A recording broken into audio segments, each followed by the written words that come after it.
আল্লাহ এত সুখ শান্তি দিয়েছেন, উন্নতি দিয়েছেন কার দোয়ায়।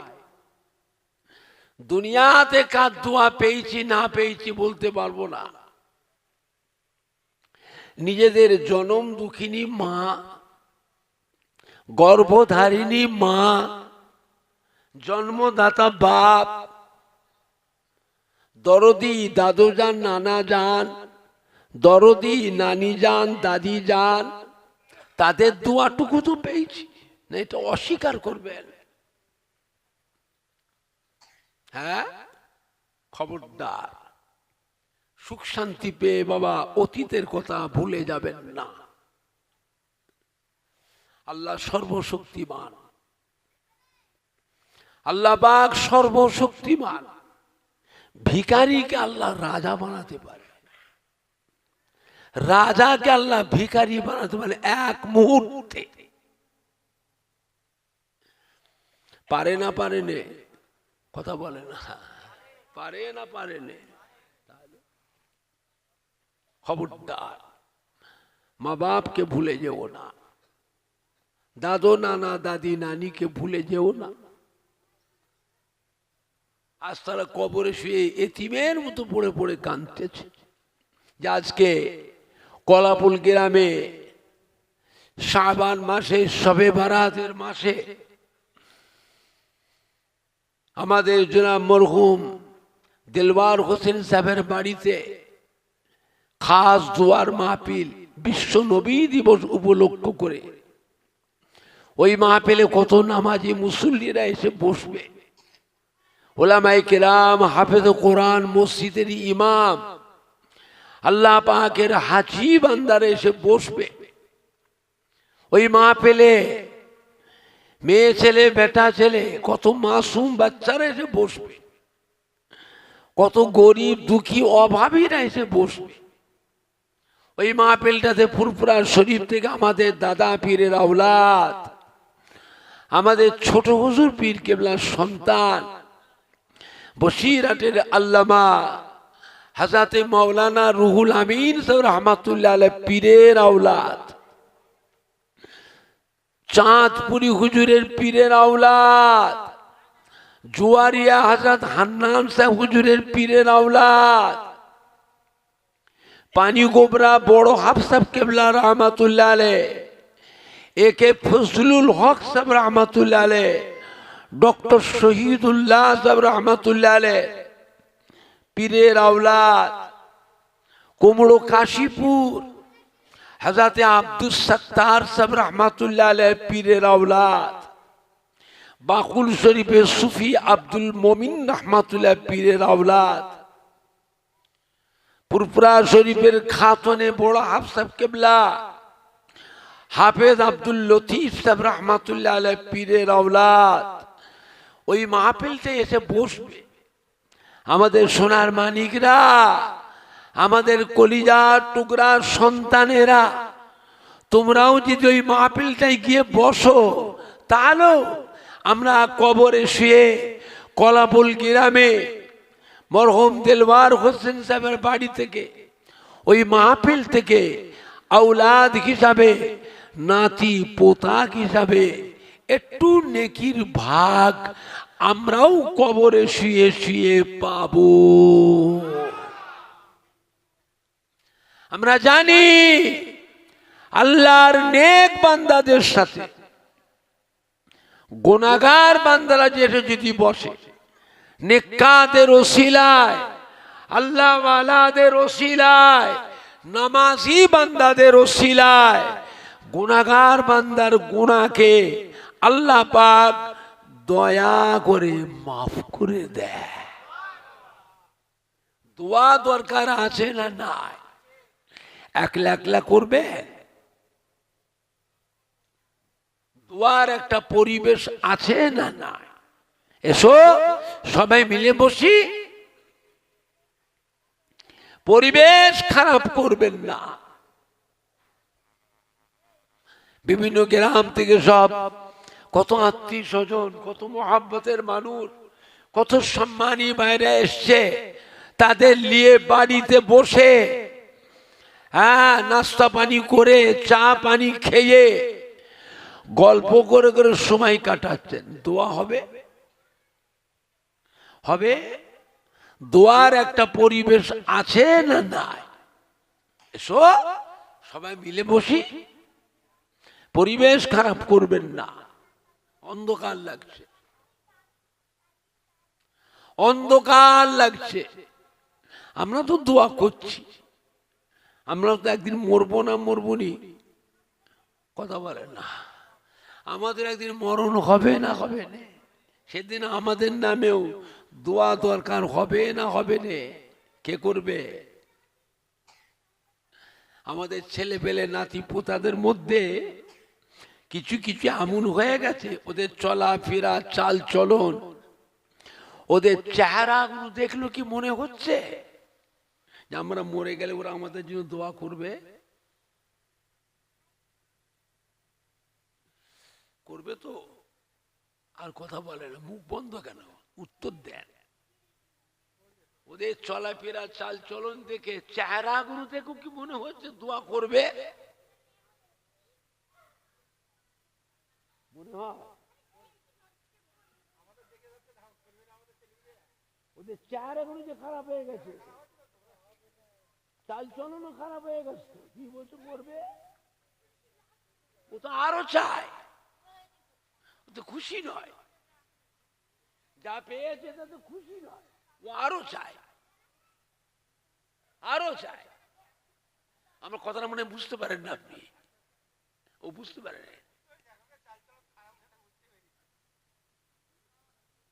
ওই পরিবেশটাকে বাঁচান। গাল পারলে হবে না, রাগ করলেও হবে না। ভালোবাসার ভিতর দিয়ে, মায়া মোহাব্বতের ভিতর দিয়ে বাবা ওই পরিবেশটাকে বাঁচান। অন্ধকার লাগছে। ফুরফুরা শরীফের ছোট হুজুর পীর কেবলা রহমাতুল্লাহ আলাইহি বাড়ির মসজিদে বসে আছে। একজন মানুষ এসে ছোট হুজুর পীর কেবলাকে সালাম দিল, আসসালামু আলাইকুম। হযরত ছোট হুজুর পীর কেবলা রহমাতুল্লাহ আলাইহি সালামের উত্তর দিয়ে জিজ্ঞাসা করলেন, কোথায় বাড়ি? বাড়ি কোথায়? বলছে হুজুর বাংলাদেশে বাড়ি। বাংলাদেশ থেকে এসেছো? যে হুজুর কোন জেলা? পাবনা জেলা। কি গ্রাম? আতাইকোলা। কি খবর? বলে হুজুর একটু মুরিদ হতে এসছি। মুরিদ হতে এসছি। যেই বলেছে মুরিদ হতে এসছি, হুজুরকে দিয়েছে এক ধমক, বেরো থেকে। বদমাইশ কোথাকারে, মুরিদ হতে এসছে, কাজ খুঁজে পাওনি, এত বেয়াদবি। মুরিদ হতে এসছো না পীর পরীক্ষা করতে এসছো? বেরো থেকে। ছোট হুজুর কেবল একটু কড়া মানুষ ছিলেন, জালালি হালতের মানুষ, রাগী মানুষ ছিলেন। দাদা হুজুরের কলিজার টুকরা, মানুষকে বুঝতে দিতেন না, ছদ্মবেশে থাকতেন। একটা ফতুয়া গায়ে দিয়ে ফাড়া লুঙ্গি পরে ঘুরতেন। দোয়া ছিল কবুল। বাপের বেটা যাকে যা দোয়া করতেন, মুরিদ বলা ছেলেই বলো, তারা জীবনে সুখী। যে কোনো গ্রামে জালসা করতে যেতেন, চোখের পানি ফেলে কেঁদে কেঁদে দোয়া করতেন। যারা দেখেছেন কথাটা মনে পড়ে?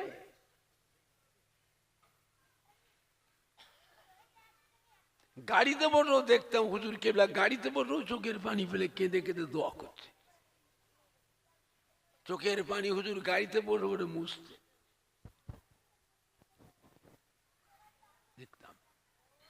গোটা গ্রামবাসীরা সুখী,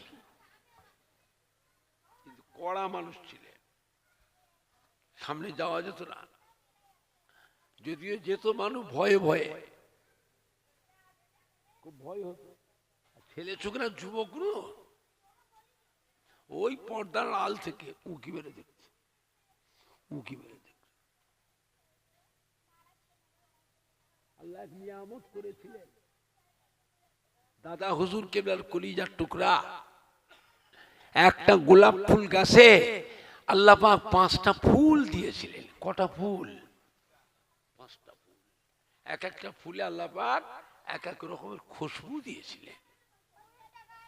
যেটা কি ধরবে, যার কাছেই যাবেন তার কাছ থেকে নিয়ামত পাবেন। বাবা আগে মানতে শেখো, মানতে শেখো। নিয়ামতি পেতে চাও, মানবে তো মানার মতন মানো, মানার মতো মানো। এটা আখিরি জামানা। যার সাথে মোহাব্বত রাখবেন, কিয়ামতের দিনেও আল্লাহ পাক ওই কাতারে আল্লাহ হাসর করবে। কিয়ামতে কাতার হবে না, যে যার মতন ইচ্ছা মতন একা একা ঘপা ঘপে ঢুকে যাবে, আর কথা বলে না। কার কাতারে দাঁড়াবেন দুনিয়াতে ঠিক করে নেন। আপনাদের আব্বা দাদু নানা মা দাদি নানিদের হাসর হবে আমার দাদা পীরের কাতারে। আপনি ছেলে নাতি পোতা কোথায় যাবে? কিয়ামতে খেই খুঁজে পাবে না, বিশাল ব্যাপার। বিপদে যখন পড়বে না, বিপদে যখন পড়বে খেই খুঁজে পাবে না। সেই ছুটে ছুটে ছুটে ছুটে এসে নিজের আব্বা দাদু নানা মা দাদি নানি খালা পুকুর পেছনেই তো গিয়ে দাঁড়াবে। এই কাতার আল্লাহ নবীর কাতার, সে কাতার মিল হয়ে একসাথে আল্লাহ রহমতের বেহেশতে চলে যাবেন। জোরে বলুন ইনশাআল্লাহ, জোরে বলুন না ইনশাআল্লাহ, জোরে বলুন না ইনশাআল্লাহ। কথা বুঝছেন? মানবেন তো মানার মতন মানতে হবে। ধোকার মধ্যে পড়ে ঈমান নষ্ট করো না। এটা আখিরি জামানা, এটা আখিরি জামানা। এ বাগান আল্লাহর ওলিদের বাগান। এই বাগানে সমিতে হাজার হাজার জানা অজানা আল্লাহর ওলিয়ে কামেল হাক্কানি পীরে কামেলদের খেদমত মেহনত এই বাগানটাতে আছে না নাই? আপনি বলতে পারেন তার ভিতরে ফুরফুরা শরীফের দাদা পীর কেবলা রহমাতুল্লাহ আলাইহ, দাদা পীরের কলিজার টুকরা 5 হুজুর কেবলা গণ, দাদা পীর কেবলার মোহাব্বতের খলিফা গণ, তাদেরও কিছু মেহনত তো আছে, সব নয়, কিছু কিছু হলেও তো বলতে পারবেন। এখনো ফুরফুরা শরীফের দাদা পীরের মুখের দিকে আজও কোটি কোটি মানুষ এখনো চেয়ে আছে না নাই? চিন্তা করেছেন? আপনি তো দাদা পীর দেখেন, আপনি জানেন আজ কলাপুল গ্রামে যারা বসে আছেন প্রত্যেকের বাড়িতে আব্বা বলো, দাদু বলো, নানা বলেন, আম্মা বলেন, দাদি বলেন, নানি বলেন, খালা বলেন, ফুফু বলেন, শ্বশুর বলেন, শাশুড়ি বলেন, তার মধ্যে কেউ না কেউ দাদা পীরে মোহাব্বতের মানুষ ছিল না ছিলনি? তা না দাদা পীরে কলিজার টুকরা 5 হুজুর কেবলা যে কোনো হুজুর কেবলাদের মোহাব্বতের মানুষ। তা না হলে দাদা পীরে যে কোনো খলিফা বসিরহাটে আল্লামা हजरत मौलाना रूहुल अमीन रहमतुल्लाह अलैह कि पानी गोरा बड़ा हाफिज साहब किबला कि चांदपुरी हुजूर के फजलुल हक साहब कि डॉक्टर शहीदुल्लाह साहब कि कुमड़ो काशीपुर अब्दुल सत्तार साहब कि मोइजुद्दीन हमीदी साहब कि बजला करीम दरगाहपुरी रहमतुल्लाह अलैह। এসব নাম ছেলে চুগরা জানবে, যুবকগুলো জানবে যে নামগুলো বলছি।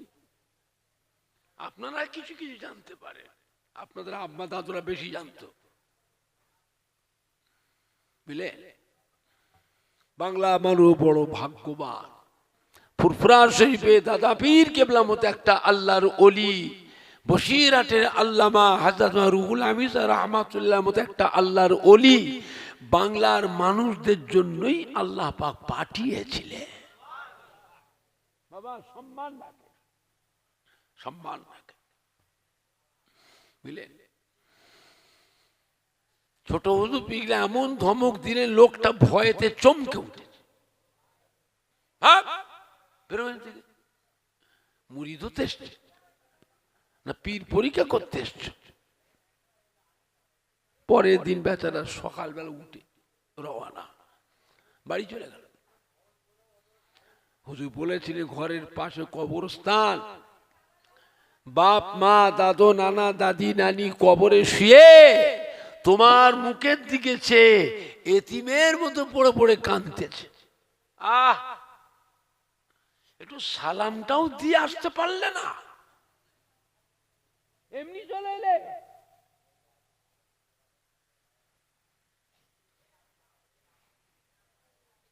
সালামটাও দিয়ে আসতে পারলে না। মানুষ মরে গেছে, ফুরিয়ে গেছে, রুহুটা জিন্দা না মুর্দা? কথা বলে। প্রত্যেকটা মানুষের শরীরে আল্লাহ পাক এমন একটা গোস্তের টুকরা বানিয়েছেন যে গোস্তের টুকরাটাকে যদি মাছে খায়, বাঘে খায়, কুমিরে খায়, হজম হবে না।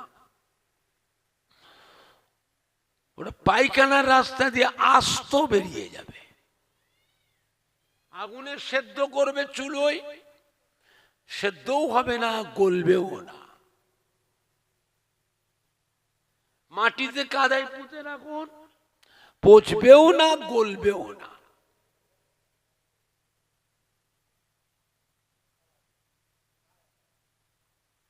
বুঝলে, মানুষ মরে যাওয়ার পরে যার যেখানে কবর হবে ওই জায়গার এক চিমটি মাটি থেকে আল্লাহ ওই মানুষের ওই অংশটা আল্লাহ তৈরি করেছে। যার যেখানে কবর হবে সেই জায়গার মাটি থেকে আল্লাহ তৈরি করেছে।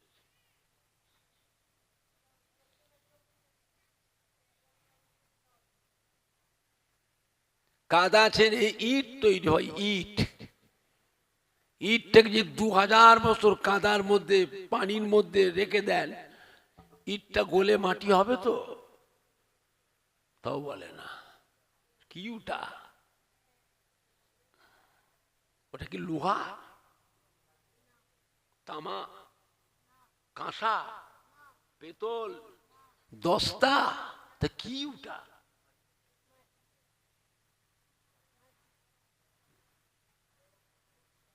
প্রত্যেকটা মানুষকে আল্লাহ বানিয়েছে। যার যেখানে কবর হবে সেই জায়গার এক চিমটি মাটি থেকে আল্লাহ ওই মানুষটাকে আল্লাহ তৈরি করেছে, ওইখানেই তার কবর হবে। বুঝলেন? সারা জীবন ঘর থেকে বেরিয়ে গেছো, বাপ মা বেঁচে জীবিত অবস্থায় কারবার করতে যাচ্ছ, বিদেশে যাচ্ছ, চাকরি করতে যাচ্ছ, বিদেশ ভ্রমণ করতে যাচ্ছ, বাপ মায়ের দোয়া নিয়ে যাচ্ছ। যতক্ষণ ছেলেটা ঘরে না ফেরে বাপ মা ঘরে শুয়ে বসে বসে ওই ছেলের জন্য আল্লাহর কাছে দোয়া করতে থাকে। ছেলেদের রাস্তাঘাটে গাড়ি ঘোড়াতে কোনো দুর্ঘটনা ঘটে, কোনো বিপদ যদি ঘটে, আল্লাহ রব্বুল আলামিন সর্বপ্রথমে মায়ের অন্তরে আল্লাহ জাগা দেয়।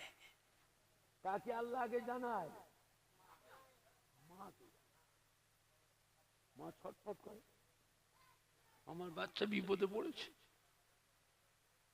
আমার ছেলে বিপদে পড়েছে, একটু দেখেন না, ছেলেটা আসছে না, আমার ছেলে বিপদে পড়েছে। কথা বুঝতে পেরেছে? সেই মা মরে গেল, কবরে শুয়ে আছে, মরে গেল, ফুরিয়ে গেল, রুহুটা জিন্দা না মুর্দা? কবরের পাশ দিয়ে এলে তারা চেয়ে রয়েছে তোমার মুখের দিকে, সালামটাও দিয়ে আসতে পারলে না। সালাম দোয়া হচ্ছে সুন্নাত, আর সালামের উত্তর দেয়া, এরা ওয়াজ শুনে আসল কথা মনে রাখে না তো কোনটার গুরুত্ব বেশি?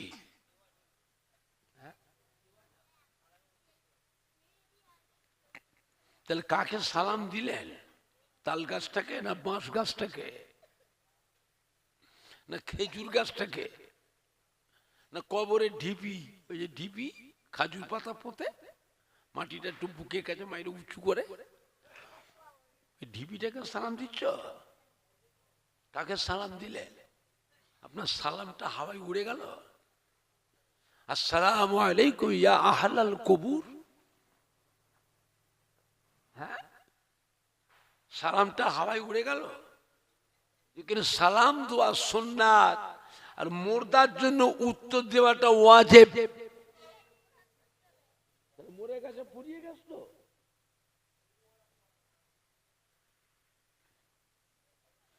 ফুরফুরা শরীফে দাদা হুজুর পীর কিবলা রহমাতুল্লাহ আলাইহ, হাড়ুয়া পীর গোরাচাঁদ বাবা আব্বাস আলী রহমাতুল্লাহ আলাইহ মাদারে মাহফিল করলেন দিনের বেলায়। ওয়াজ করে আসরে নামাজ পড়ে দাদা হুজুর কিবলা মুরিদানদের সাথে করলিয়ে গোরাচাঁদ হুজুরের মাজার জিয়ারত করতে গেলেন। গোরাচাঁদ হুজুরের মাজারে গিয়ে ফুরফুরা শরীফে দাদা হুজুর পীর কিবলা সালাম দিলেন, আসসালামু আলাইকুম ইয়া ওলি আল্লাহ।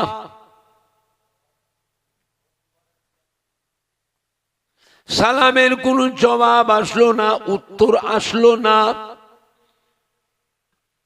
আবার কিছুক্ষণ পরে দাদা হুজুর কিবলা আর একবার সালাম দিলেন, আসসালামু আলাইকুম ইয়া ওলি আল্লাহ।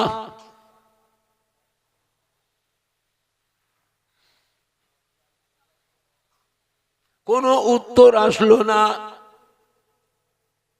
শত শত মুরিদান পিছনে সব নিজেরা বলা বলি করছে, কি ব্যাপার, কি হলো, কি হলো। দাদা হুজুর পীর কিবলা রহমাতুল্লাহ আলাইহি অনেকক্ষণ পরে আর একবার সালাম দিলেন, আসসালামু আলাইকুম ইয়া ওলি আল্লাহ। সঙ্গে সঙ্গে পীর গোরাচাঁদ বাবা আব্বাস আলী রহমাতুল্লাহ মাজারটা থরথর থরথর করে কেঁপে উঠল। মাজারের ভিতরে সালামের উত্তর আসলো, ওয়ালাইকুম আসসালাম। গোরাচাঁদ আব্বাস আলী হুজুরের মাজারটা পর্যন্ত গুম গুম গুম গুম করতে লাগলো। শত শত মুরিদান সবাই গোরাচাঁদ হুজুরের সালামের উত্তর শুনেছিলেন। জোরে বলুন সুবহানাল্লাহ।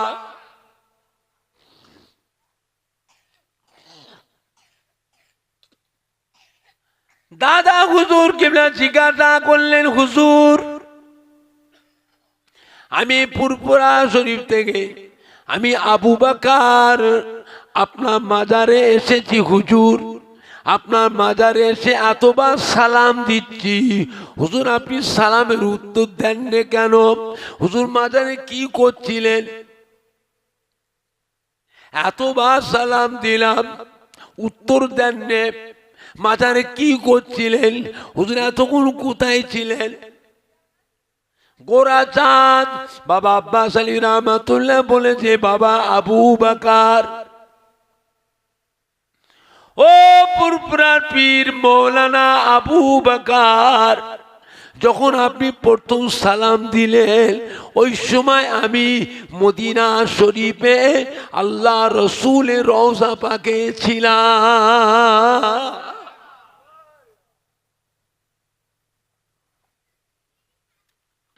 ও বাবা আবু বকর, দ্বিতীয়বার যখন সালাম দিয়েছেন আমি আল্লাহ রসুলের কাছে হুকুম নিয়ে ইজাজত নিয়ে হাড়ুয়া রাস্তায় পথের মাঝে ছিলাম। তৃতীয়বার যখন সালাম দিলেন আমি হাড়ুয়ায় আমার মাজারে পৌঁছে গিয়ে এখান থেকে আপনার সালামের উত্তর দিলাম।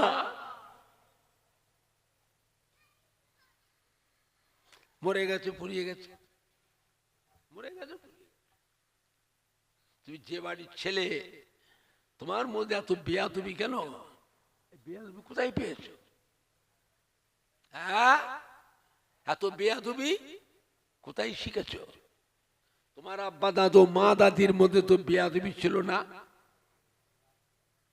আজকে তোমাদের মধ্যে এত বেয়াদবি পাচ্ছি কেন? এই বেয়াদবি করতে শিখলে তাহলে বুঝতে হবে বিদেশি কিছু ঘোলা পানি ঢুকেছে, বিদেশি ঘোলা পানি। আপনাদের দেশে বাঁশ মোটা হয় না কুঞ্চি মোটা হয়? কথা বলে না? হ্যাঁ, কে বলছে? তোমার মানে ঝাড়ে মানে কুঞ্চি মোটা হয়, তুমি তাই তৈরি করেছো। কুঞ্চি মোটা তো হবার কথা নয়, তাহলে হচ্ছে কেন? তাহলে বুঝতে হবে কিছু ভাইরাস ঢুকেছে। কি ঢুকেছে? হ্যাঁ, ভাইরাস ঢুকেছে। আলামতটা ভালো না খারাপ?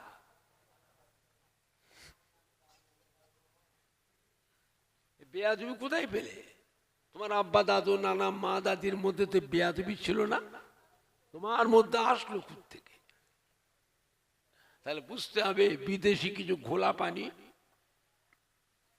হ্যাঁ, বিদেশি ভাইরাস ঢুকেছে, ভাইরাস ঢুকেই হয়েছে।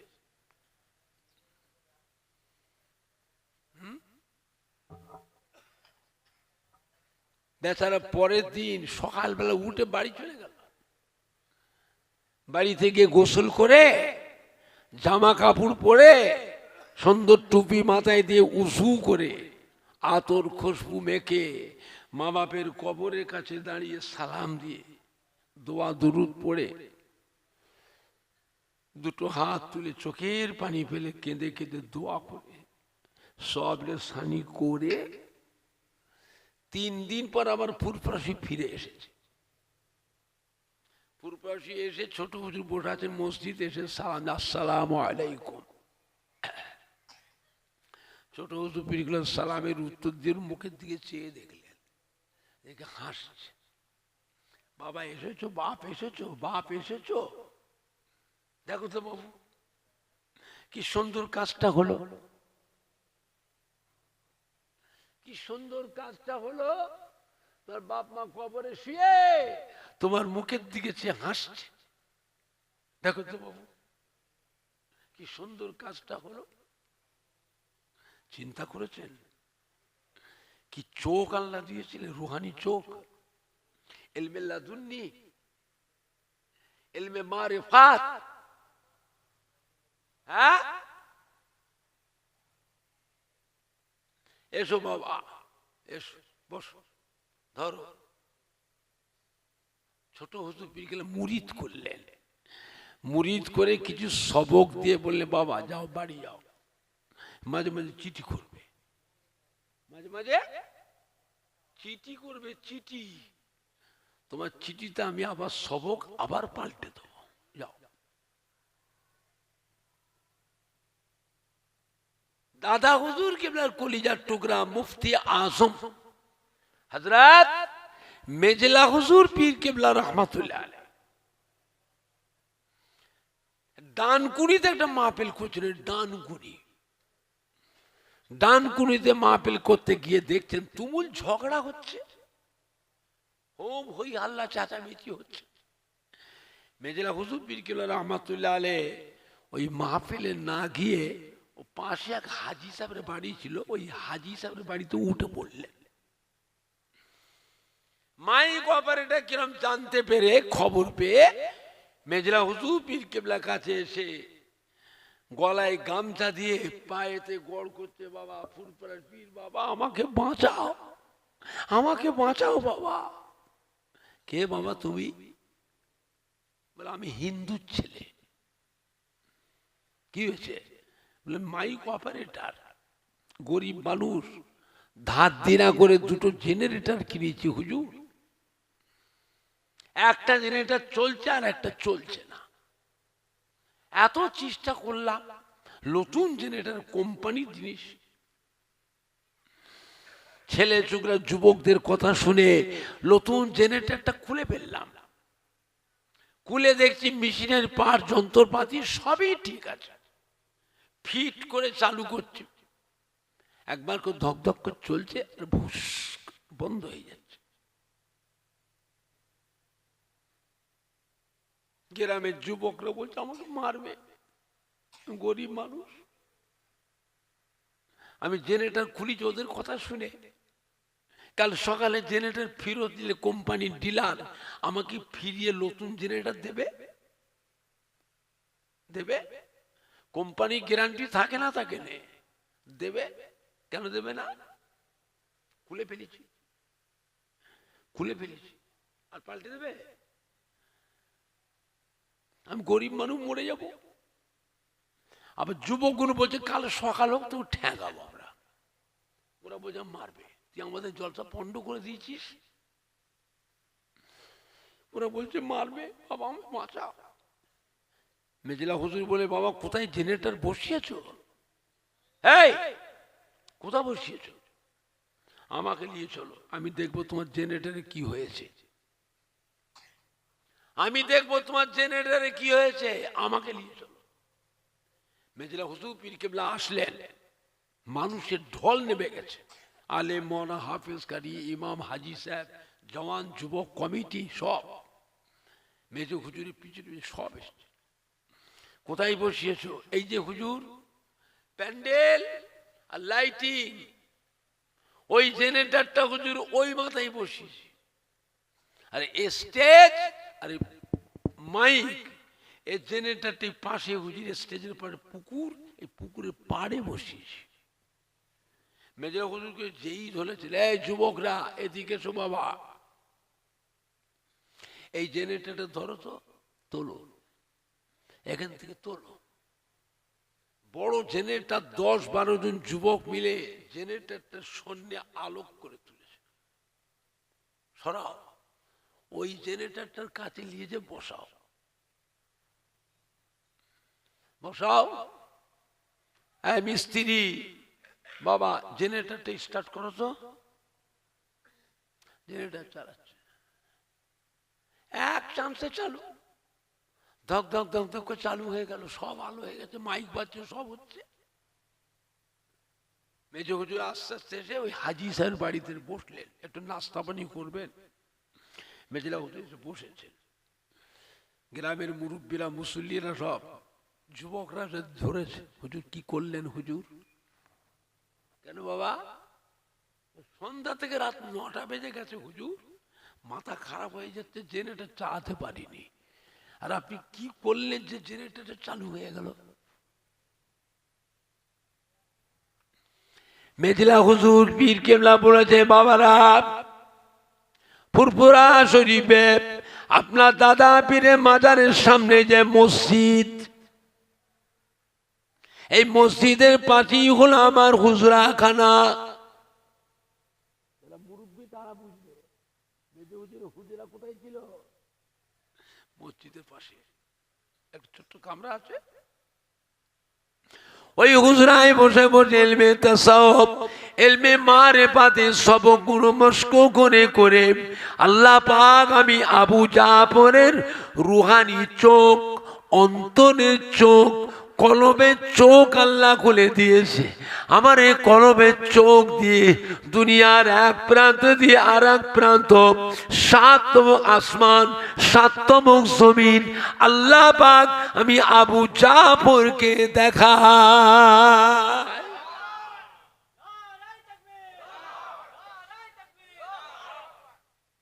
ও বাবারা, ওই যে জেনারেটরটা বসিয়েছো যেখানে পুকুরের পাড়ে, ওই জায়গায় পুরাতন একটা নামাজি মুসল্লি বান্দার কবর আছে।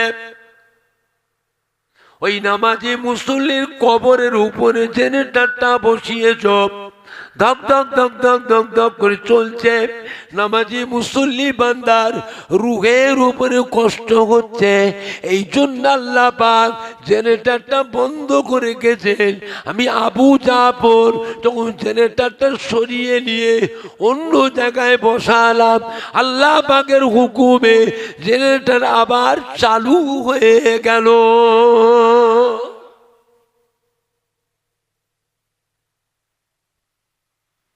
বুঝলে?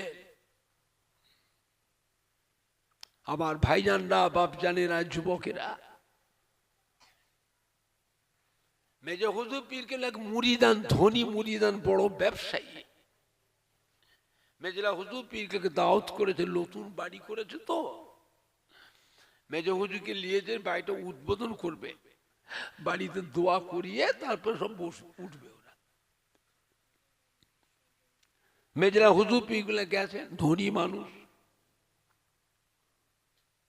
ও বাজার থেকে কত রকমের আইটেমের খাবার সব জোগাড় করে, ফল ফুল মিঠাই, কত রকমের আইটেম। এখন তো সেসব আর শখ সাধনে মানুষের মধ্যে সে মহব্বত নেই। আল্লাহর ওলি হাক্কানি পীরে কামে গ্রামে আসলে হোক না গরিব, তবু পুকুরে জাল নামে মাছ ধর, বাঁধা মুরগি জবাই কর। এই হুজুরকে লাগবে, নামাজি মুসলি কি আছে তাকে রান্না কর।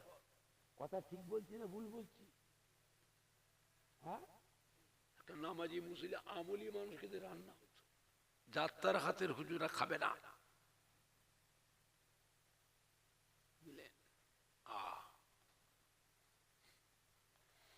তো বেচারা বড় ব্যবসায়ী মানুষ, বাজার গিয়ে দেখে বড় মাছ,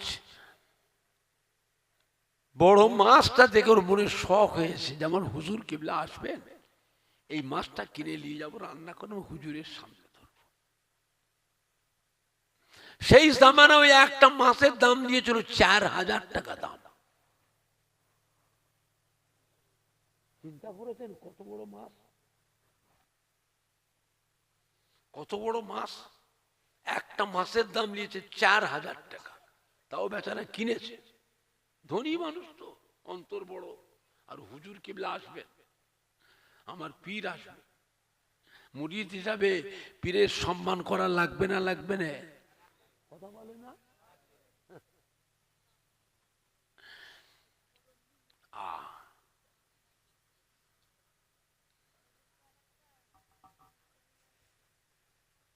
বড় মাছটা রান্না করে, মাছের কল্লা, পেটি, বড় বড় ঢাকা, একটা থালি করে সাজিয়ে মেজ হুজুর সামনে ধরেছে। মেজলা হুজুর পীরকে চেয়ে দেখলেন, বাড়িওয়ালা পাশে দাঁড়িয়ে আছে, বড় ব্যবসায়ী মানুষ, দেখবে হুজুর কেলা খাবে, ও দেখবে, মনটা শখ, মনটা তৃপ্তি হবে। ও চেয়েছে, দেখছে, মেজ হুজুরকে দেখি বলে, বাবা খাবো না বাবা, খাবো না বাবা, শরীর ভালো নাই বাবা, খাবো না, নিয়ে যাও। না হুজুর, একটু খান হুজুর, আপনি আমার পীর, আমি নিজে গেছি বাজারে, বড় মাছ দেখে কিনে নিয়ে এসছি হুজুর, আপনার সম্মানে আপনার সামনে ধরেছি, একটুখানি খান, আপনি একটু হাত দিলে আমি খুশি, মনটা তৃপ্তি হবে। তারপরে আমরা ছেলে পেলে, নাতি পোতালি, আমরা সবাই তাবারক হিসাবে খাবো। মেজলা হুজুর কেবল হাতটা বাড়িয়ে মাছের মাথা, কল্লা, ও চোখটায় হাত দিয়েছে, চোখটা তুলে একটু মেজে হুজুর চুষে চুষে খাবে, হাতটা দিয়ে সরিয়ে, না বাবা খাবো না বাবা, খাবো না বাবা। মাছ বলছে আমাকে, মাছ, পুরপুরা শরীর, মেজলা হুজুর আমায় খাবেন না, আমাকে খাবেন না হুজুর, আমি বাগদির পুকুরের মাছ। রান্না মাছ না জ্যান্ত মাছ, কথা বলে না? ওটা রান্না করা মাছ না জ্যান্ত মাছ? বলছে হুজুর বাগদির পুকুরের মাছ, খাবেন না? বাগদির ওই ভাত পচি হেড়ে করে না, মদ করে নাকি, তাড়ি করে, কি করে হাড়িয়া, কি বলে বাগদিরা খায়, কুলি বাগদিরা খাই গো। হ্যাঁ, ভাত পচিয়ে খায়, বেঁচে গেলে নিয়ে পুকুরে মাছকে খাওয়ায়। মাছকে খাওয়ায়। মাছ বলছে হুজুর খাবেন না, হুজুর খাবেন না হুজুর, আমি বাগদির পুকুরের মাছ। চিন্তা করেছেন? দাদা হুজুর পীর কেবলা রহমতুল্লাহ আলাইহ শেষ বয়সে পেটের অসুখ হয়ে গেল, হজম করতে পারতেন না, 3-4 করে পায়খানা হতো, শরীর খুব দুর্বল হয়ে গেল। কলকাতার বড় ডাক্তার ব্রিটিশ আমলে B.K. বোস, ব্রিটিশ আমলের বড় ডাক্তার ডক্টর B.K. বোস, এই সস্তার বাজারে 500 টাকা ফি। কত টাকা ফি? এখন তো 500 বলতে খুব সহজ। বাবজা 1 টাকা বস্তা ধান ছিল, 1 বস্তা ধান 1 টাকা। দাদা হুজুরকে ডাক্তার ডাক দিয়ে আসলো ফুরফুরা শরীফে। দাদা হুজুরকে দেখে প্রেসক্রিপশন লিখে দিল, ওষুধ লিখে দিল। দাদা হুজুর এক খাদেমকে দিয়ে বলে, যা ওষুধের দোকান থেকে কিনে নিয়ে এসো। রাখলেন দাদা হুজুর ঘরে। পরের দিন দাদা হুজুর কিবলা বাইরে বেরিয়েছেন। আল্লাহর ওলির দরবার, সবসময় লোকজন ভর্তি থাকত। আলেম হাফেজ কারি মোনা, আল্লাহর ওলি আউলিয়া গৌস কুতুব, বুঝলেন না, ছেলে ছোকরা জওয়ান যুবক, মিনিস্টার মন্ত্রী MLA MP, দাদা হুজুর কেলার দরবার, যে যার নিয়েতে যে যার দোয়ার আশায় বসে থাকত, বুঝলেন।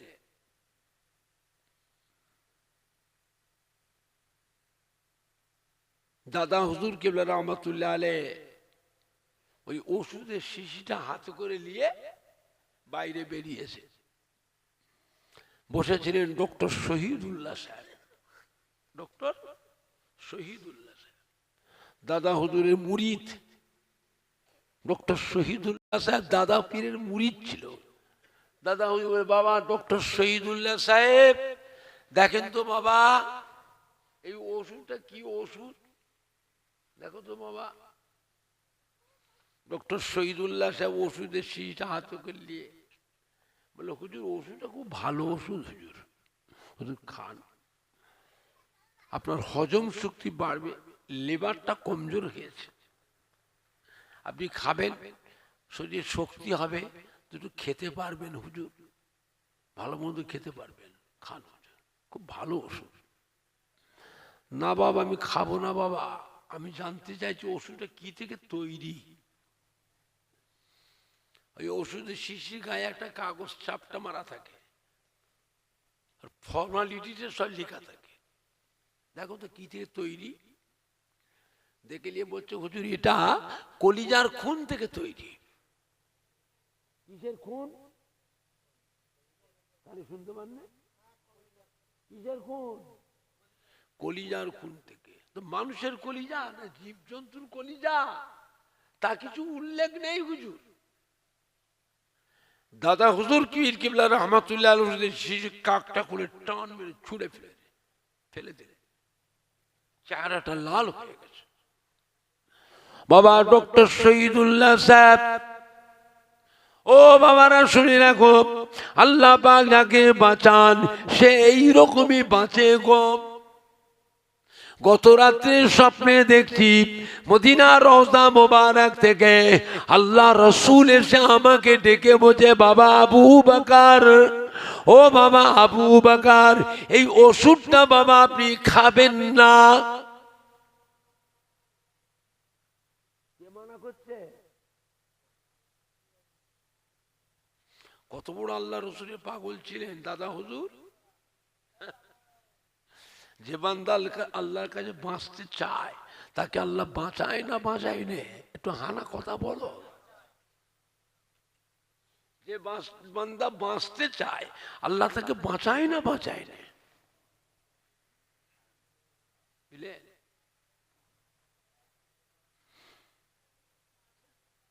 আল্লাহ বা কি নিয়ামত করেছিলেন চিন্তা করেছেন? আমার ভাইজানরা, বাপ জানেরা, যুবকেরা, এ মাটি আল্লাহর ওলিদের মাটি। হাক্কানি পীরে কামেলদের মাটি। একজন না একজন আল্লাহর ওলিয়ে কামেলকে মজবুত করে ধরে রাখুন। খবরদার কারোর মুখের দিকে তাকাবেন না। একজন না একজন আল্লাহর ওলিয়ে কামেলকে মজবুত করে ধরে রাখুন। তার নিয়ম কানুন, আদেশ নিষেধ, আমল আখলাক নিজের মধ্যে নিয়ে আসুন। এইটাই জানবেন কিয়ামতের ময়দানে নাজাতের পথ।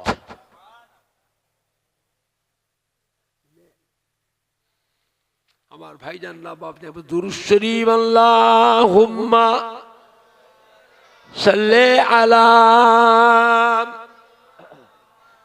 এই চাটা ঠান্ডা হয়ে গেছে রে। একটি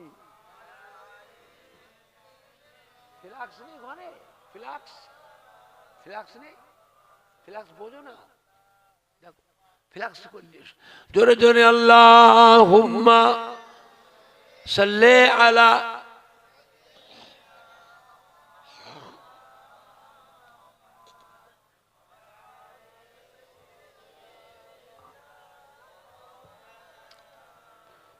জোরে জোরে কালমে লা ইলাহা ইল্লাল্লাহ,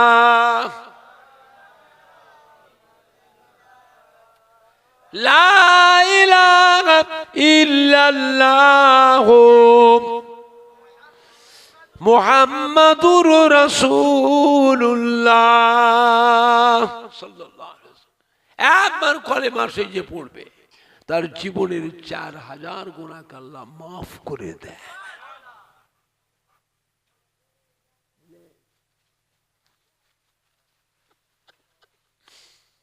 একজন সাহাবা আল্লাহ রাসূলকে জিজ্ঞাসা করলে, হুজুর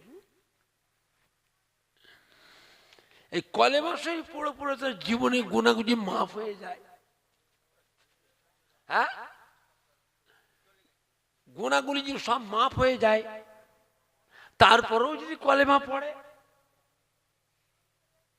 আল্লাহ রাসূল বলে তারপরেও যে কলেমা পড়বে ওদের আব্বা আম্মার জীবনে গুনাহগুন আল্লাহ ওই ছেলের কলেমার বরকতে বাপ মায়ের জীবনে গুনাহগুন আল্লাহ মাফ করে দেবে। কথা বুঝতে পারছেন না? আল্লাহ পাক কলেমা শরীফকে কি নিয়ামত করেছে বাবা। খবরদার ভুল করবেন না। আল্লাহর ওলিদের কাছে মুড়ি তুলি কলেমা শরীফের জিকির দেয়, দেয় না? দেয় না? কলেমা শরীফ জিকির দেয়, তওবা মাকার মুরাকাবা দেয়, বুঝলেন না? পাসান পাস দেয়, শের খফি আখফা আবাতুর খাক বাদ নফস রূহ কলব সব দেয়।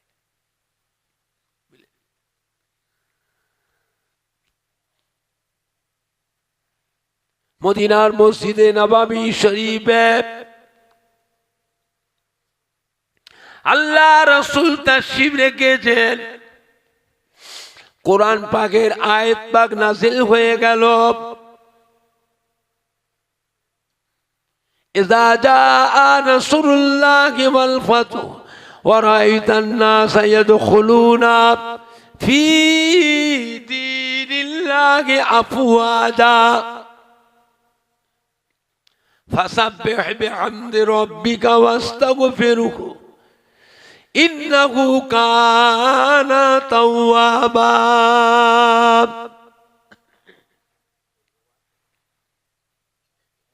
আয়াত পাক সম্বন্ধে আল্লাহ রাসূল সাহাবায়ে কেরামদের কাছে বয়ান করছেন, ওয়াজ করছেন। সাহাবারা খুশিতে বাগে বাগ, সবাই খুশিতে হাসছে।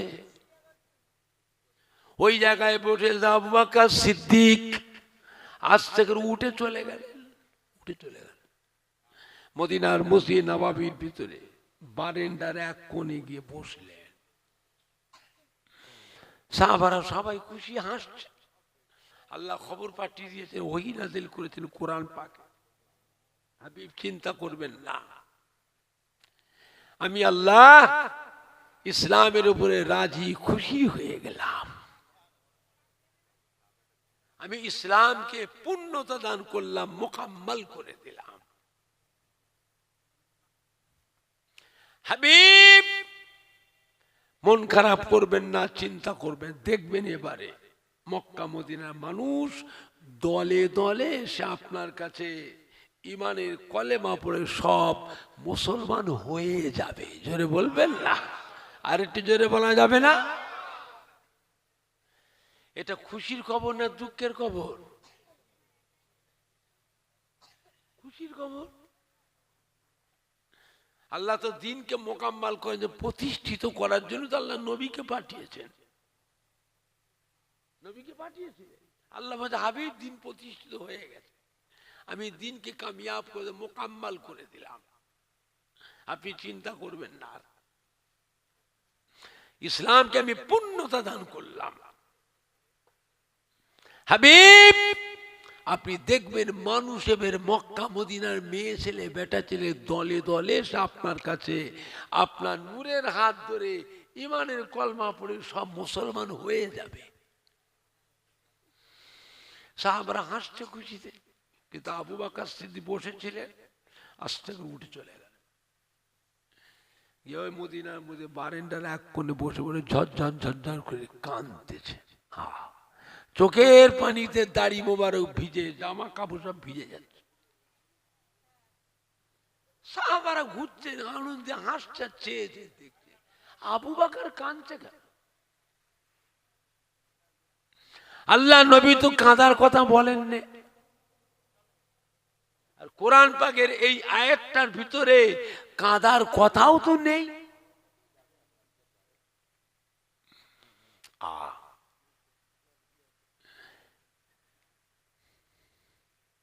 সাহাবায়ে কেরামরা যে হযরত আবু বকর সিদ্দিককে জিজ্ঞেস করছে, আপনি কাঁদছেন কেন হুজুর?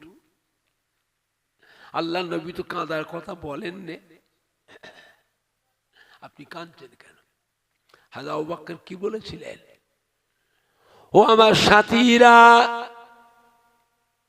ও মদিনার মসজিদ নববী হিসেবে মুসল্লি গণেরা, ও আমার নবী সাহাবীরা, আপনারা বুঝতে পারেন না আমি কাঁদছি কেন? আমার কাঁদার যথেষ্ট কারণ আছে। আমি আবু বকর আল্লাহ নবীর বড় খলিফা। আমি বুঝতে পেরেছি আপনারা কোরআন পাকের জাহিরি মানে শুনে হাসতেছেন, আমি আবু বকর কোরআন পাকের বাতিনি মানেটা চিন্তা করে কাঁদতেছি। আমি বুঝতে পেরেছি আল্লাহ নবী আর আমাদের কাছে বেশি দিন আর বাঁচবেন না, আমরা এতিম হয়ে যাব, আমরা এতিম হয়ে যাব। আমি আবু বকর আল্লাহ নবীর বড় খলিফা, আল্লাহ নবী ইন্তেকাল হলে আমি আবু বকর আমার অবস্থা কি হবে? সেই জন্য আমি আবু বকর আমার চোখের পানি রাখার আর জায়গা নাই।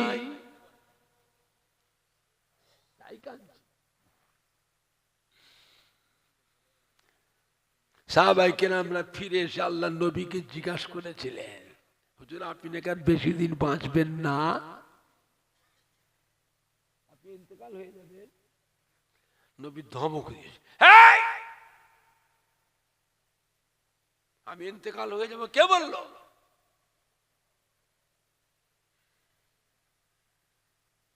কোথায় পেয়েছে কথা? আমার সাহাবারা বিভ্রান্ত হয়ে যাবে।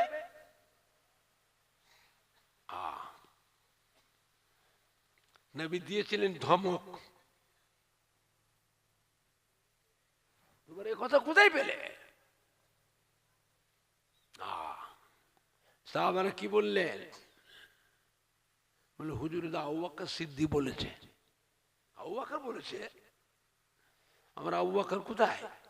বলে হুজুর এখানেই তো বসছিলেন, আপনি যখন আয়াত পাক সম্বন্ধে ব্যাখ্যা দিচ্ছিলেন, বয়ান করছিলেন, ওয়াজ করছিলেন, উনি কাঁদতে কাঁদতে উঠে চলে গেছে। কোথায়? মদিনার মধ্যে নববীর বারান্দায় এক কোণে বসে হুজুর চোখের পানিতে বুক ভেসে যাচ্ছে। তাই না? আমার আবু বকর কাঁদছে, বাবা আমার আবু বকর কাঁদছে। আল্লাহ নবী আর কথা বললেন না।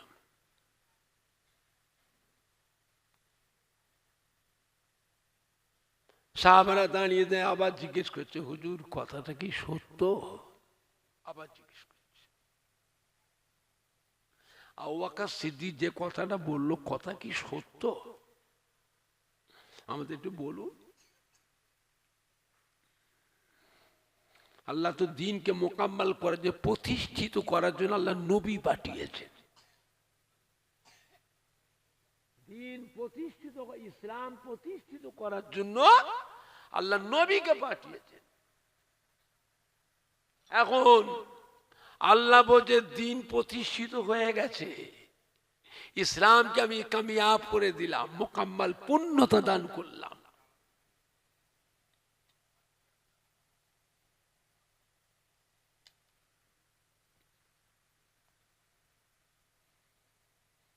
আমি ইসলামকে পূর্ণতা দান করলাম, আমি আল্লাহ ইসলামের উপরে রাজি খুশি হয়ে গেলাম।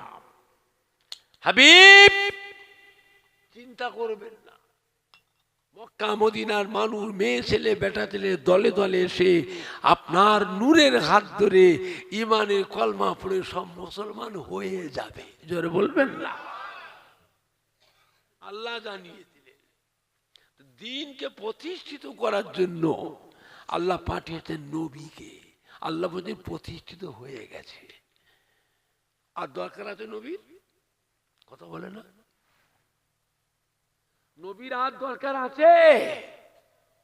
যে জন্য পাঠিয়েছিলেন সে কাজ হয়ে গেছে, এবার কি হবে? ঘর করে যে ভালো ভালো মিস্ত্রি, ইঞ্জিনিয়ার মিস্ত্রি নিয়ে এসছে,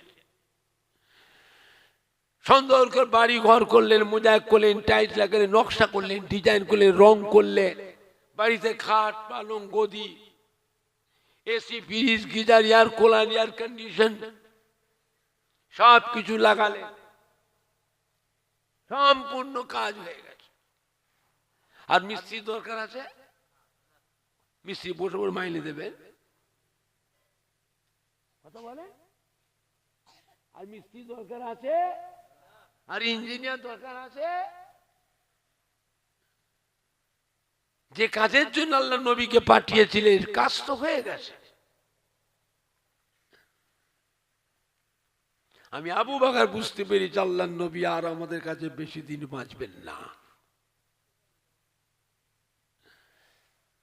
সাহাবারা বারবার জিজ্ঞেস করছেন, হুজুর কথাটা কি সত্য? তবুও জিজ্ঞেস করছে, হুজুর আবু বকর যে কথাটা বললেন কথাটা কি সত্য? আল্লাহ নবী কি বলেছিলেন?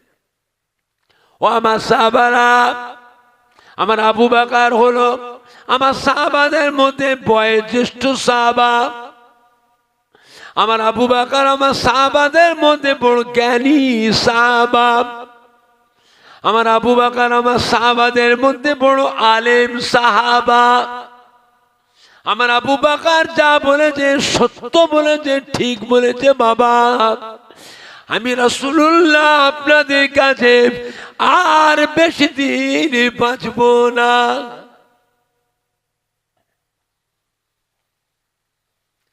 বলার সাথে সাথে মদিনার মধ্যে নববী শরীফে কিয়ামতের মতো অবস্থা আরম্ভ হয়ে গেল। ইয়া রাসূলুল্লাহ, ইয়া রাসূলুল্লাহ, ইয়া রাসূলুল্লাহ, ইয়া রাসূলুল্লাহ, ইয়া রাসূলুল্লাহ, ইয়া রাসূলুল্লাহ। আল্লাহ নবী গো, আপনি ইন্তেকাল হয়ে গেলে আমাদের অবস্থা কি হবে? আমাদের ঘরে কে দেখবে? আমরা কাকে নিয়ে থাকবো? এত কান্না কেঁদেছিলেন সাহাবারা। মদিনার মধ্যে নববী শরীফের সাহাবারা ধুলোতে মাটিতে পড়ে লুটোলুটি লুটোলুটি লুটোলুটি লুটোলুটি লুটোলুটি করছেন। কোন কোন সাহাবা বেহুশ অজ্ঞান হয়ে পড়ে আছে। এত কেঁদেছিল, বুঝলেন? নবী আস্তে আস্তে দুর্বল হয়ে পড়তে লাগলেন, অসুস্থ হয়ে পড়লেন। বাবা আমাকে ধরো, আপনার মাঝির ঘরে রেখে আসবেন, চলে। সাহাবার আল্লাহ রসুলকে নিয়ে যে আম্মাজান আয়েশা সিদ্দিকা রাদিয়াল্লাহু আনহার ঘরে নিয়ে রাখলেন। আম্মাজানের ঘরে গিয়ে আল্লাহ রসুল বিছানায় পড়ে গেলেন। 13 দিন বিছানা সহ্য, মাঝে মাঝে অজ্ঞান হয়ে যাচ্ছে, আল্লাহ রসুল বেহুশ হয়ে যাচ্ছে, মাঝে মাঝে কথাবার্তা বন্ধ হয়ে যাচ্ছে, বাড়িতে কান্নার রোল উঠে যাচ্ছে। আম্মাজানরা কাঁদছে, ইমাম হাসান হোসেন, মা ফাতেমা, বাইরের সদরের সাহাবারা কেঁদে লুটুলুটি করছে। আবার আল্লাহ নবী সুস্থ হয়ে যাচ্ছে। হেই, কি হয়েছে, কাঁদছো কেন? কি হলো তোমাদের? আমি তো ভালো আছি বাবা, আমি তো ভালো আছি, কাঁদছো কেন বাবা? আল্লাহ নবী ইন্তেকালের আগে এইভাবে উম্মতকে আহলিয়াতে করে সান্ত্বনা দিয়ে সান্ত্বনা দিয়ে সান্ত্বনা দিয়ে তারপরে বিদায় নিয়েছেন। এখন সব করে জানবে, কথা বুঝতে পারছেন না? পারছেন? আল্লাহর ওলিদের নিয়মও তাই। আল্লাহওয়ালা নামাজি মুসলিমানরা যখন মারা যাবে দেখবেন বাড়িতে কান্নার রোল উঠে যাবে, আবার তুমি সুস্থ হয়ে গেল, পুরো ভালো হয়ে গেছে, সে রোগই নেই, আবার ঠিক আছে। আবার দেখবেন আস্তে আস্তে আবার অসুস্থ লাগবে, ছেলে মেয়ে নাতি পোতা সবাই কান্নাকাটি পড়ে যাবে, আবার সুস্থ হয়ে যাবে। কথা বুঝতে পারছেন না? এইরকম করে করে সান্ত্বনা দিয়ে সান্ত্বনা দিয়ে সান্ত্বনা দিয়ে তারপরে যাবে। আল্লাহ নবী ডাকলে, বিবি আয়েশা আপনার আব্বাজানকে খবর দেন, আমার জান ভালো না,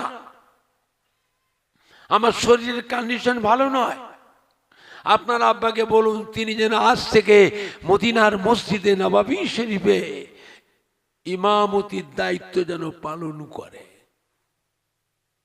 আম্মাজান কেঁদে ফেলেছে, ইয়া রাসূলুল্লাহ আমি এই কথা আমার আব্বাকে বলতে পারবো না, আপনি তো জানেন আমার আব্বাজান আপনার দিওয়ানা,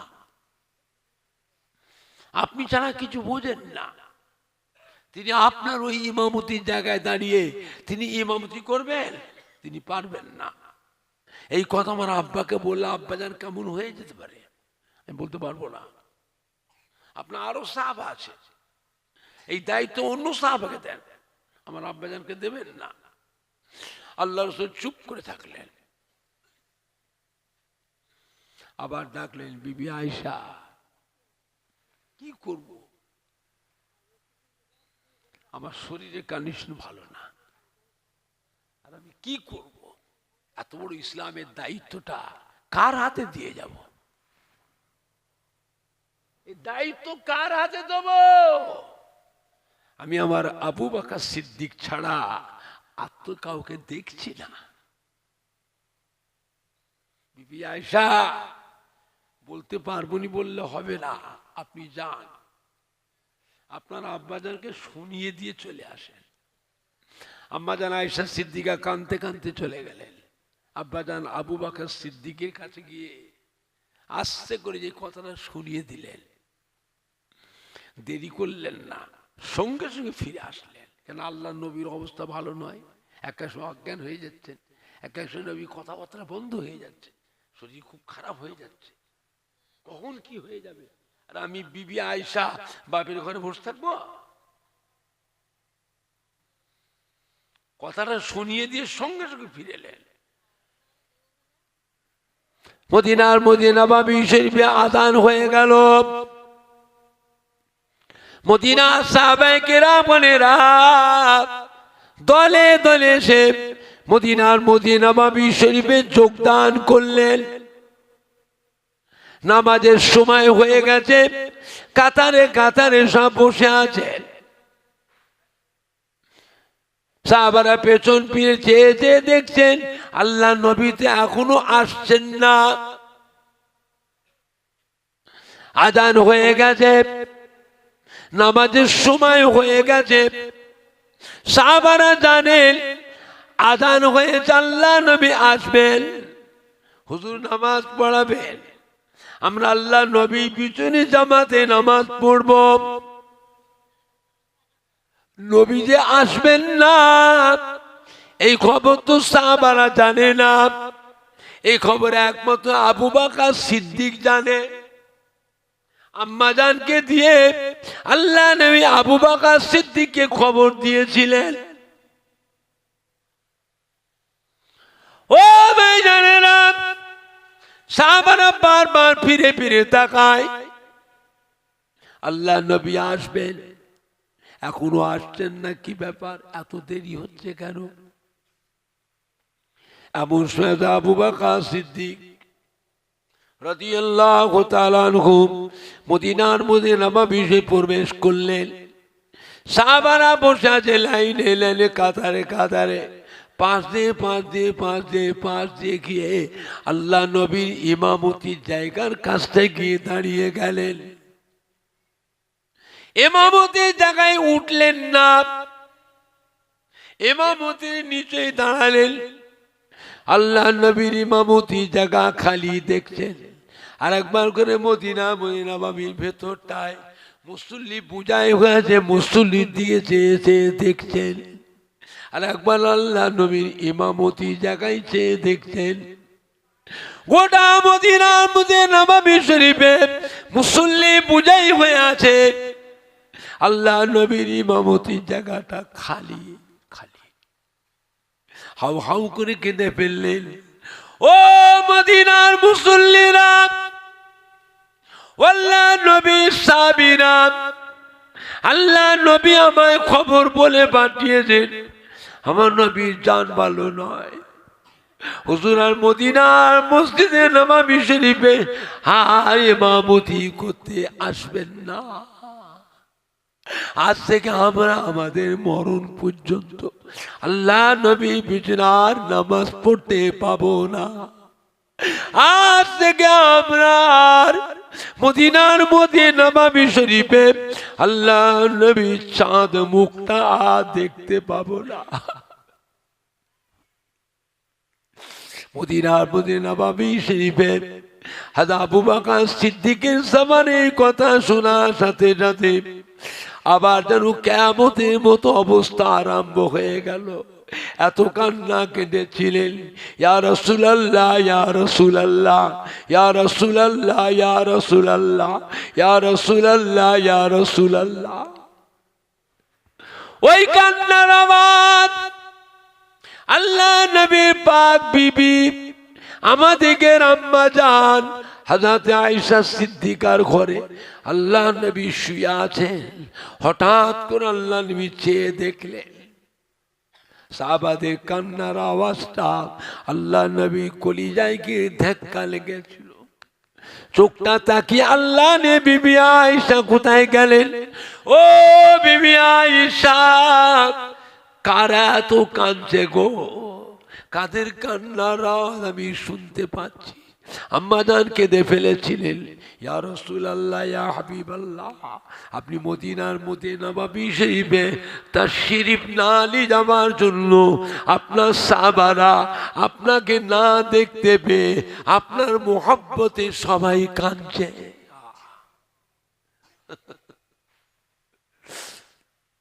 খুব কষ্ট করে নবী উঠে বসলেন, মাথাটা হ্যাট করে নবী কাঁদছেন। আম্মা জানের ঘরে বসে বসে নবী কাঁদছেন, সাহাবারা মদিনার মধ্যে নববীতে কাঁদছেন। নবী কাঁদছেন আম্মা জানের ঘরে বসে, সাহাবারা মদিনার মধ্যে নববী শরীফে কাঁদছেন। আল্লাহ নবী আর থাকতে পারলেন, ডাকলে বিবি আয়েশা এদিকে আসেন, বসেন, আমার দিকে পিছন করে বসেন। আম্মা জান মসজিদে নববীর দিকে মুখ ফিরে আল্লাহ নবীর দিকে পিছন করে বসলেন। আম্মা জানে পিঠে হাত দিলেন, পিঠে ভর দিয়ে বলে, বিবি আয়েশা একটু আগিয়ে চলেন, আগান। আম্মা জান বসে বসে বসে বসে আল্লাহ নবী পিঠে হাত দিয়ে হামাগুড়ি দিয়ে হামাগুড়ি দিয়ে হামাগুড়ি দিয়ে যাচ্ছে।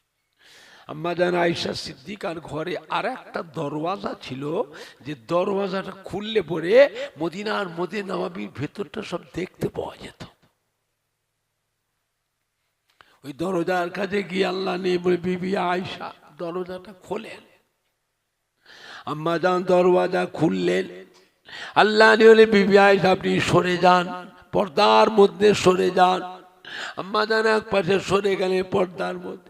আল্লাহ নবী দরজার কাছে গিয়ে মাথাটা ঢুকালেন। মদিনার মধ্যে নববীর ভেতর দিকে মাথাটা ঢুকিয়ে চৌকাঠে বসে এমনি করে সালাম দিয়ে, আসসালামু আলাইকুম ও আমার সাহাবায়ে কেরাম, মুহাব্বতের সাহাবীরা,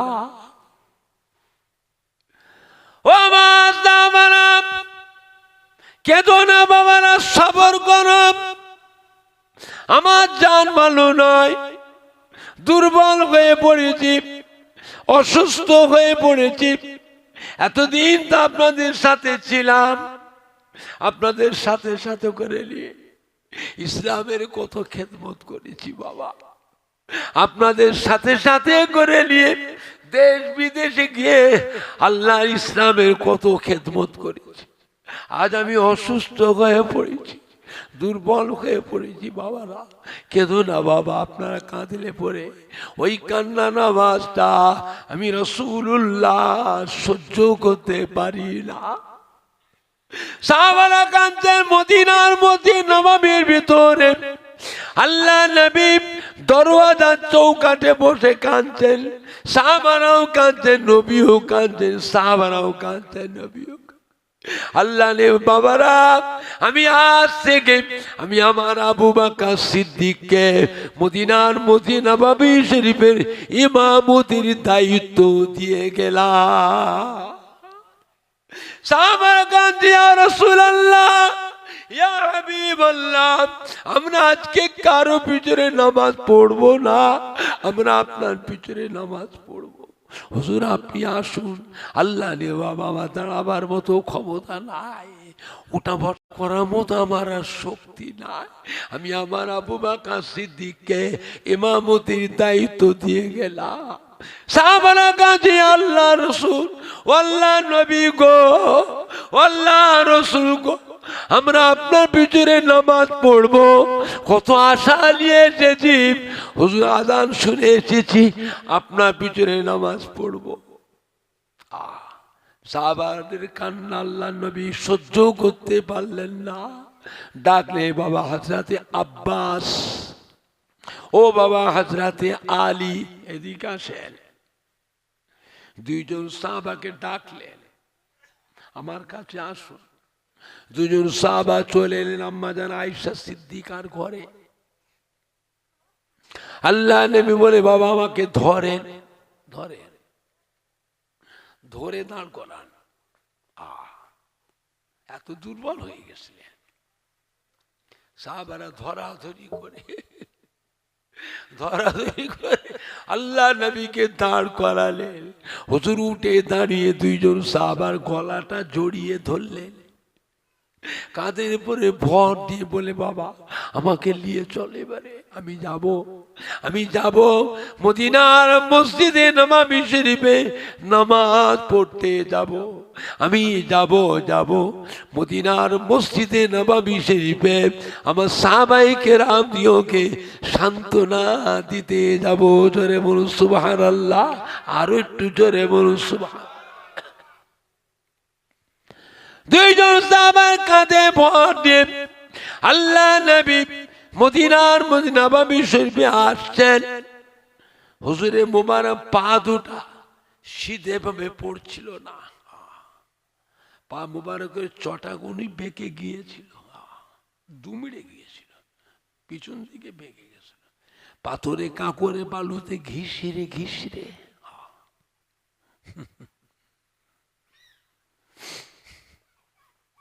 পাথরে কাঁকড়ে বালুতে ঘিসিরে ঘিসিরে আল্লাহ নবী আসছেন মদিনার মদিনা নববী। সব খবর হয়ে গেছে। সাহাবারা সব বাইরে বেরিয়ে বারান্দায় বেরিয়ে চেয়েছে, দেখছে নবী কি কষ্ট করে আসছে, কি অবস্থায় আসছেন। সাহাবারা দৃশ্যটা চোখে দেখছেন, হাউ হাউ করে কাঁদছেন। আসসালামু আলাইকা ইয়া রাসূলুল্লাহ, আসসালামু আলাইকা ইয়া হাবিবাল্লাহ। আল্লাহ নবী গো, আল্লাহ নবী গো, আল্লাহ রাসূল গো। কোন কোন সাহাবা নিচেই নেমে পড়ে আল্লাহ নবীকে ধরলেন, ধরাধরি করে নিয়ে মদিনার মধ্যে নববীর ভেতরে নিয়ে গিয়ে বসালেন। সমস্ত সাহাবারা চতুর্পাশে ঘিরে হাত দাঁড়িয়ে দাঁড়িয়ে কাঁদছেন। আল্লাহ নবী মদিনার মধ্যে নববীর ভেতরে বসে বসে কাঁদছেন। সাহাবারাও কাঁদছেন, নবীও কাঁদছেন, সাহাবারাও কাঁদছেন, নবীও কাঁদছেন। নবী বলে, বাবারা, আমি আমার আবু বকর সিদ্দিককে আজ থেকে মদিনার মধ্যে নববীর ইমামতির দায়িত্ব দিয়ে গেলাম। সাহাবারা বল, হুজুর আমরা আজকে কারো পিছনে নামাজ পড়বো না, হুজুর আমরা আপনার পিছনে নামাজ পড়বো। হুজুর ইমামতি করে। বলছি, বাবা আমার দাঁড়াবার ক্ষমতা নেই, আমার উঠা বসা করার মতো শক্তি নেই। সাহাবারা কাঁদছে, হুজুর আপনি ইমামতি করুন। কোন রাওয়ায়াতে আছে আবু বকর সিদ্দিক ইমামতি করেছিলেন, আল্লাহ নবী আবু বকরের পিছনে বসে বসে নামাজ পড়েছিলেন। আরো রাওয়ায়াতে আছে আল্লাহ নবী জীবনের শেষ মদিনার মসজিদে নববী শরীফে বসে বসে ইমামতি করেছিলেন। সমস্ত সাহাবীরা আল্লাহ নবী পিছনে সবাই দাঁড়িয়ে দাঁড়িয়ে নামাজ পড়েছিলেন। জোরে বলুন সুবহানাল্লাহ। নামাজের পরে সাহাবীরা আল্লাহ নবীকে ধরলেন, ধরাধরি করে নিয়ে মদিনার নববীর বারান্দায় নিয়ে এসে বসালেন। সাহাবাইকেরা চতুর্পাশে গোল করে ঘিরে কাঁদছে। নবীও কাঁদছেন, সাহাবারাও কাঁদছেন, নবীও কাঁদছেন, সাহাবারাও কাঁদছেন।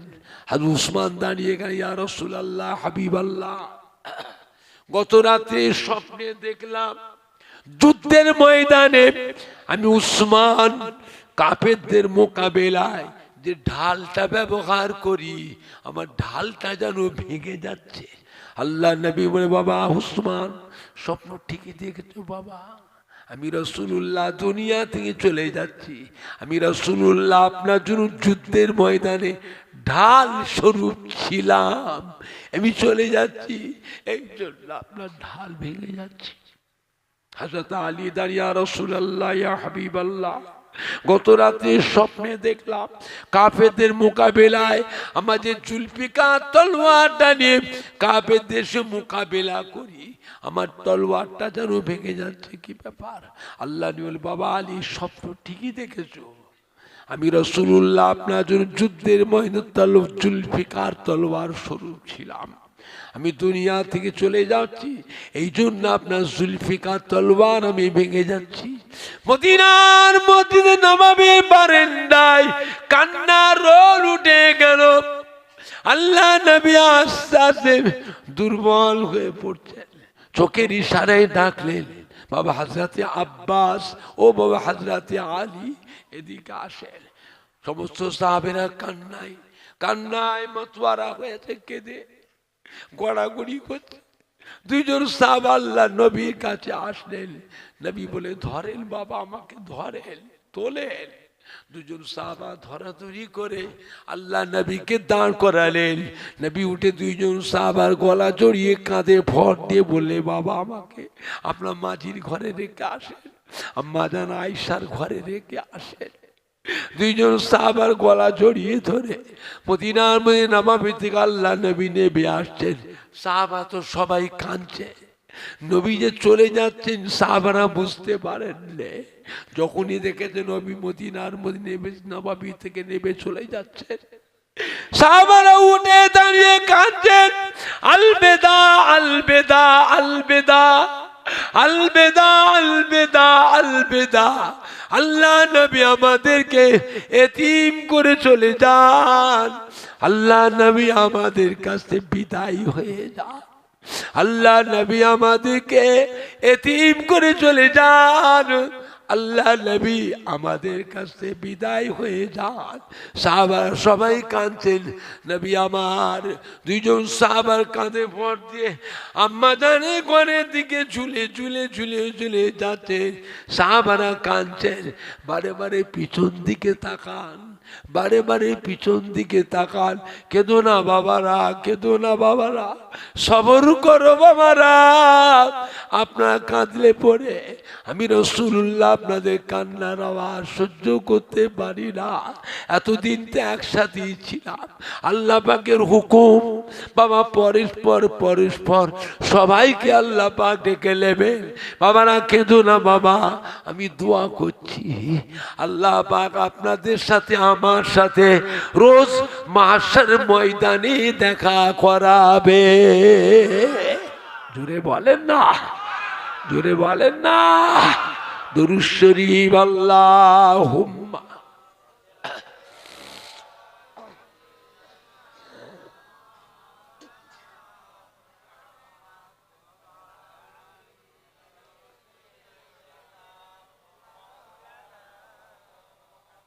আল্লাহুম্মা সাল্লি আলা।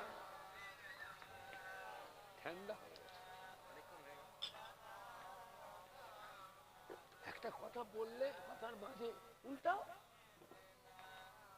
উল্টা উল্টাচ্ছে না, কথার মাঝে কথা বলা যায়। জোরে জোরে আল্লাহুম্মা।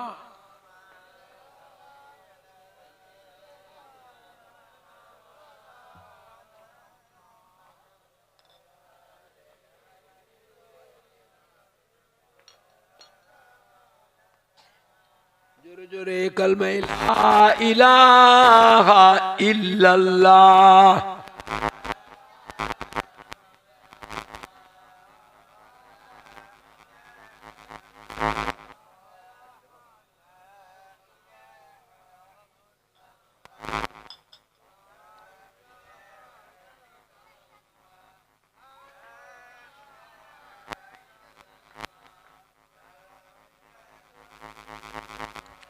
সবাই একটু উঠে দাঁড়ান, সালাম পড়িয়া নবী সালাম আলাইকা ইয়া রাসূল।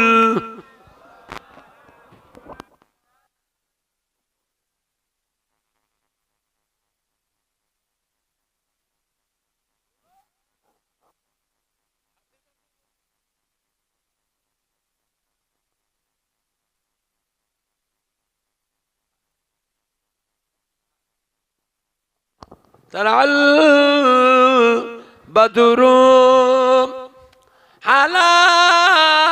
علينا من ثنيات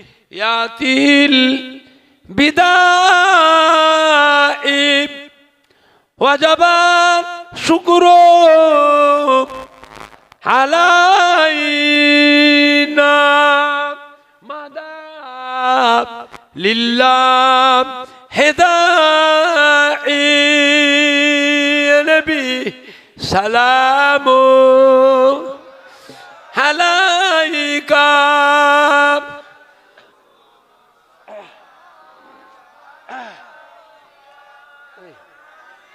সিরিজটা দাও তো হাতে।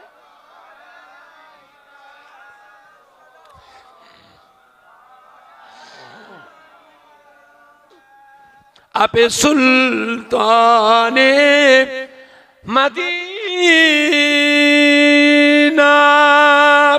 महबते वहियो ओ सकीना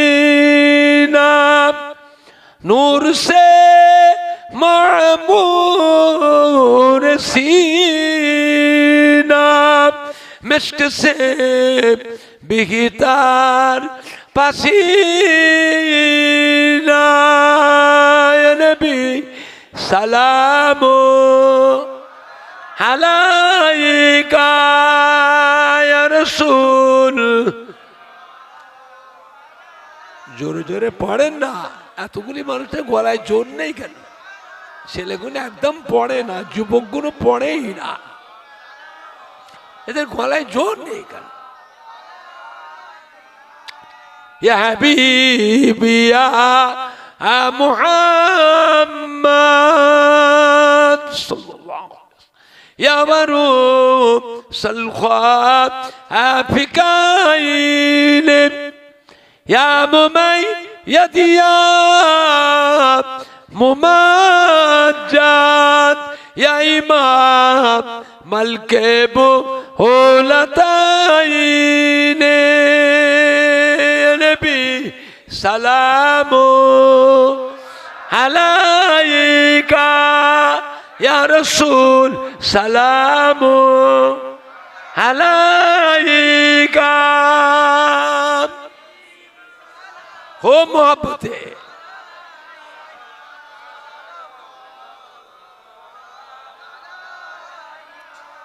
पढ़िल अल्लाह रबानी पढ़ालो दुखे रजनी হইল জগত নুরানি আমিনার নয়নের মনি নবী সালাম আলাইকা ইয়া রাসূল সালাম আলাইকা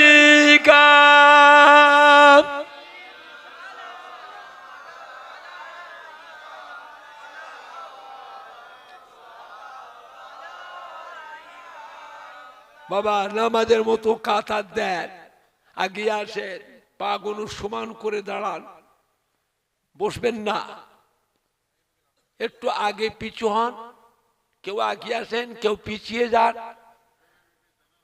নামাজের মতো লাইন দেন পশ্চিম কোন দিকে এই পশ্চিমে যারা আছে পূর্ব দিকে মুখ করেন আর পূর্ব দিকে যারা আছে পশ্চিমে মুখ করে আর মাঝখানে একে অপরের মুখোমুখি একদিকে মুখের দিকে মুখ আর একদিকে পিঠের সঙ্গে পিঠ এত বলে যাওয়ার পরও মাথায় ঢোকে নে তার মানে বুদ্ধির দাম বেশি না টাকার দাম বেশি বুদ্ধি যদি না থাকে লাখ লাখ টাকা দিলে ভিখারি হয়ে ঘরে আসবে আর বুদ্ধি থাকলে টাকা করে নিয়ে ঘরে ফিরবে মাছ বেশি করে খাবেন বুদ্ধি হবে খালি গোশ খাবে মাথা মোটা হবে মাছ খাবে মাছগুলো বিক্রি করবে আর গোশগুলো কিনে কিনে খাবে মাথা মোটা হবে বুদ্ধি হবে না মাছ খেলে বুদ্ধি হয় মাছ খাবে এরা মুসলমানরা এরা খালি গোশ খায় কাতা সোজা করে পা ব্যাকা কেন পায়ের দিকে দেখো একবার সমান করে নামাজের মতন ধীরে ধীরে বসে